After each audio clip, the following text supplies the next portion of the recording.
On today's episode of Jeremy's Gonna Do Things and then not finish them because they don't work out. Just kidding. We're gonna be installing Apex Engineers lower control arms on the Datsun today.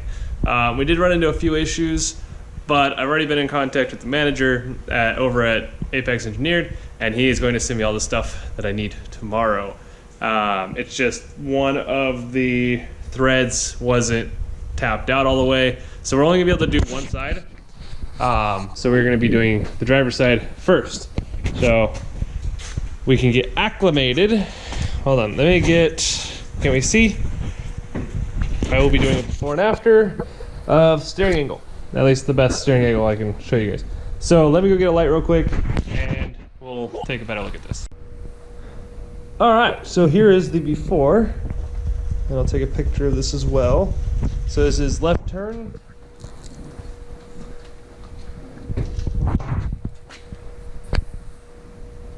And this is right turn. And then when we're done, we'll just do a side-by-side comparison with both of those. And yeah, we'll figure it out. Editing magic, you know.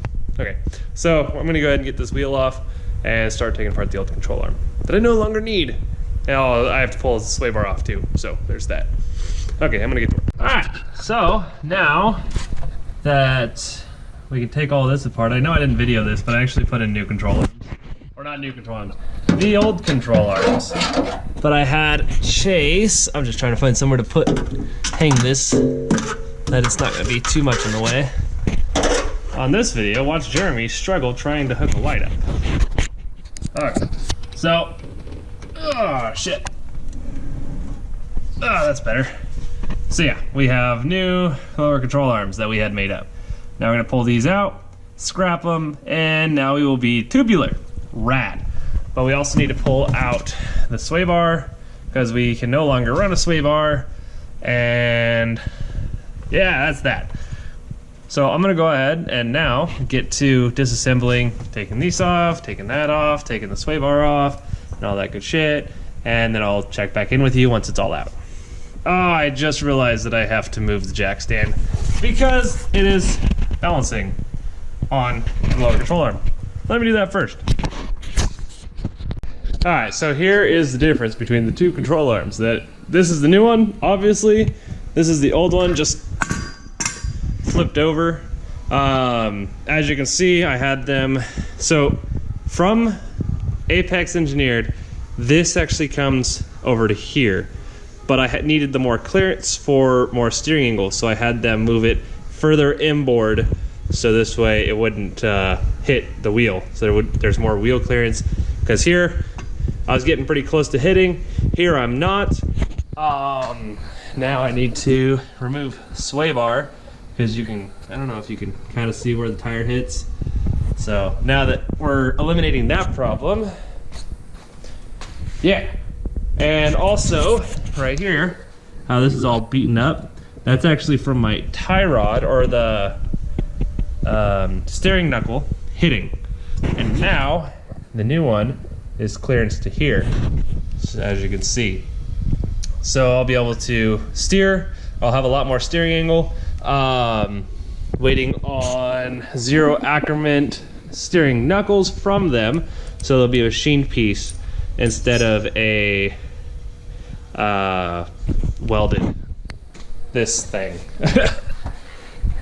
Yeah, but these have helped quite a bit. I actually have some of their non-zero steering knuckles, and I will go get one of those real quick so I can show you a comparison of what my janky shit looks like versus the new hotness. All right, so this is the Apex Engineered control, or what do they call this? Damn it. The knuckle, the steering knuckle. So it's shortened and less Ackerman. So as you can see here, my steering knuckle is currently shorter than this, and on top of that, I'm running less Ackerman. I'm not opposed to running a longer, but I would like the parallel steering of 0 Ackerman. Whatever else they go with, but I'm gonna grab a fresh one, a brand new or untouched OEM steering knuckle, and I'll show you guys the difference. Alright, let me get some light real quick. There we go. So here is a stock steering knuckle compared to Apex Engineers steering knuckle.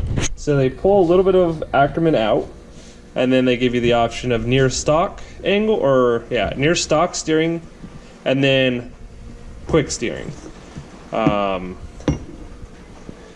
if I line the holes up, the whole hole, and then there you can kind of see the difference. It's close to stock, but it's not stock. Oh wait, never mind, I did adjust. So still kind of close, but a little bit better. And that is a Apex Engineers steering knuckle. Gave you a close to stock feel, but a little bit quicker.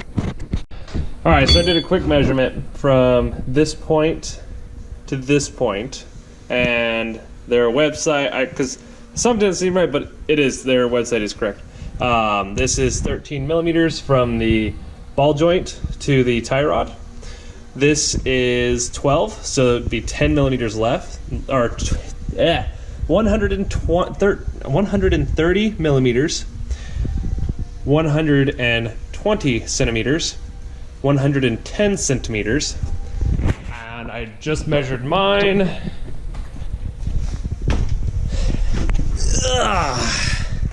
90 centimeters, or millimeters. If I mix it up, just know that I'm talking in millimeters. Meters, centimeters, millimeters, they're all the same thing. They're all meters. I'm still American, so fucking inches and shit. I want to do the change, don't worry. It's just all confusing. So yeah, these are going back tomorrow. These are stock. Maybe I'll play with these a little bit, but I'll see what they send me with their straight. I might get in contact with him, see if he can shorten this one up. If it's even possible to get to 9 millimeters from the center axis, but we'll see. I'm not holding my breath on that. But I would like something a little more for sure solid kind of deal. All right, I'm gonna get back to work. I gotta throw these. I don't remember if I talked about these already. Yeah, I talked about them. I'm gonna put it in now. So since I can't find I'm trying to get the most neutral caster to do these measurements off of. So what I did was I found the caster, or I found the center point of my ball joint to a seam on the inside or of the floorboard, and the height from the ball joint down. And so I got those about matched up, and right now this is lined up just so I could see the angle or the pitch at which the caster is, or at which the heim joint is, and it's about midway threaded in on that portion there. And so I was going to measure to about midpoint there, and we are looking at, so midpoint to midpoint, I don't know if you can see, but it's about 7.5. Now whether you want more caster or less caster, I'm going to do a little bit of research and then I'll get back. Okay, so frankly, I don't know which video I'm on right now. I know I was doing a video on the dash. Well, the dash that's not in right now. And I was doing a video on the angle kit.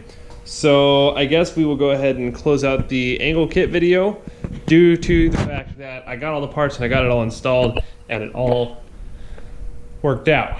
And there's some cool things I gotta show you guys. So I'll get to that, and then just know that next I'm gonna be working on the dashboard video. So you guys will probably get this video tonight, and then you get the dashboard video probably tomorrow night. We'll see. I know it's weird getting 2 videos at the same time, but the way it works out is I have all the parts coming in at the same time, and it just happens to work out that way. Yeah. Angle kit. Alright, so this is with angle basically like 1/8 of an inch toe in, right? So that's a standard alignment. Now, this, I don't know if I'm going to go negative toe in or positive toe in. So I don't know if I'm going to go toe in or toe out. But for now, I'm planning on going an 1/8 inch toe in due to the fact that that'll give me more steer in on the outer tire, and because this is already maxed out. So what we're looking at here, I'll just go ahead and see if I can find a good, nice place to prop you guys up. I think that's good. That looks pretty decent.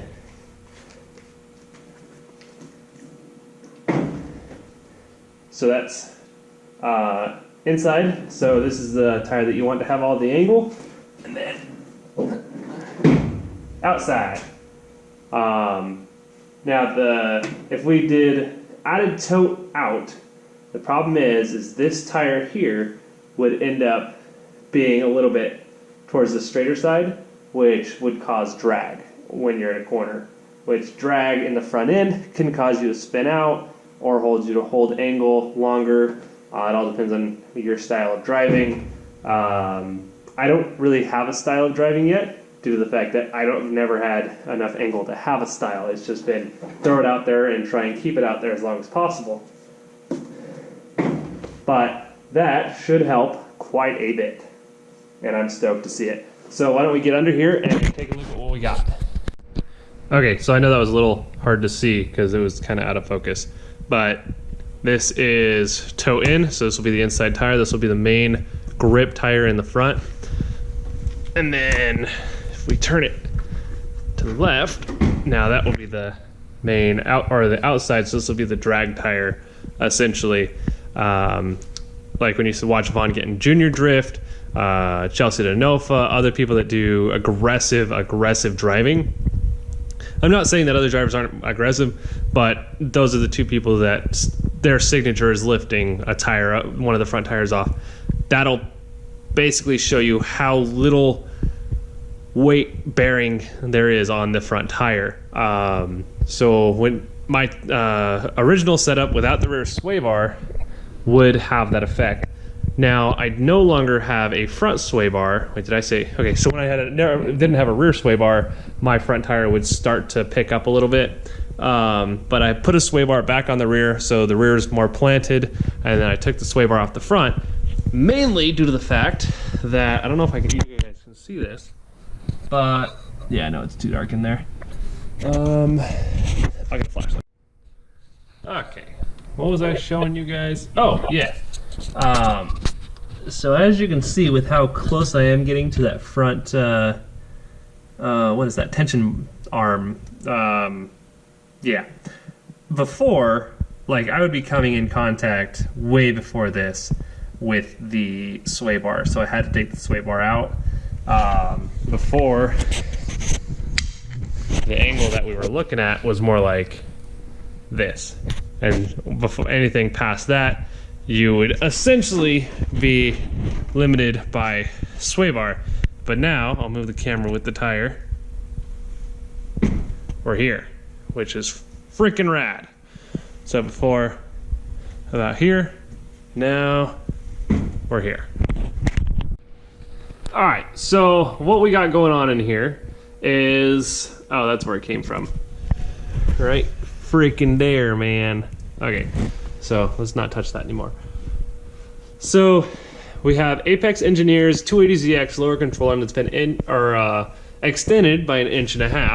We have our tension arm brace that has gone from, let's see if I can do this. The original mounting point was here. So this would cause a straight line from here to here. Now what we have is moved it back. So that essentially cleared all of this room here for clearance. So we have much more clearance. Now it will possess weakness to a point, but we'll see what that point is. Now these are much stronger than the stock control arms due to the fact that they are a thicker, damn it, I touched it again, a thicker plate steel, and they're just a little beefier all the way around. Now they did or accidentally send me tension arms that were the standard length. So they were meant to stretch from here to here. So I had to send those back. They sent me these. These are about 3 inches shorter, I believe, if I remember correctly. I don't know. It was in the video when I was complaining about it. But another modification that we had to do was nothing on the control arm themselves. Now, I did previously, I don't know if I did a video on it, but we extended our tie rods. I know that looks a little ghetto, but it works. And it's strong, and I inspected it, and there's no cracks or anything weird like that. But brake lines. We did have to buy extended brake lines. These ones in particular are 16 inches versus 12 inches, so they are 4-inch longer brake lines. But what that does is ensures that we have absolutely no pulling. Now there is some rubbing, so we gotta make a brace or something to keep that from rubbing on there due to the fact that that will rub through it over time. Not quickly at all, but it will create an issue in time. My light is dying, sorry. So all in all, that is what we got. This is a custom ordered part. So you might be able to get in touch with them and maybe they'll do it for you. It was kind of a hassle and there was a lot of bumps in the road, but I think we got it pretty well figured out on how it works out. If you do decide to go this route and push the angle that I am pushing, go hit up Apex Brake Lines. Not Apex Engineered, who made the lower controllers, but Apex Brake Lines. Totally different company, I know, weird coincidence. But they do brake lines of any kind, and they'll do custom colors, they'll do everything. So that's how I got my brake lines in red, which I think is a cool mashup between the lower control arms and the brake lines. And then I'll end up painting my control or coilovers and making it all match some point in time. But I'm looking at my chassis and it's getting rustier and rustier and rustier, so it's probably getting time for a new chassis at some point. But as for now, that's what we have going on. Once I get this dash in, the Miata dash, I will get this thing aligned and get it out on the streets and see how it feels and give a final thought on the whole angle kit on the dash. You guys know what happened with the Halo seat. That ended up getting sold. That ended up paying for my BB gun airsoft equipment. Now, if you guys want a video on the airsoft equipment, let me know. I'll probably end up doing one anyways, just to get a video out there. Because Nate actually already brought it up to me to see if you guys wanted more content or what other kind of content, whether it's gaming, whether it's whatever. But the way I look at it is we don't have a lot of followers. So if you guys are going to get angry with us, there's probably a better channel out there that does what we do anyways. So siphon through the bullshit, I guess. If you just want car shit, just look out for the car shit. If you want gaming shit, hey, we'll put out some gaming shit. You want some airsoft shit? Hey, we'll put out some airsoft shit. I can't promise it's going to be good because I have no idea what I'm doing on those aspects. But we'll try. We're always willing to give everything a shot. And if it sucks, it sucks. So until next time, guys, stay sideways.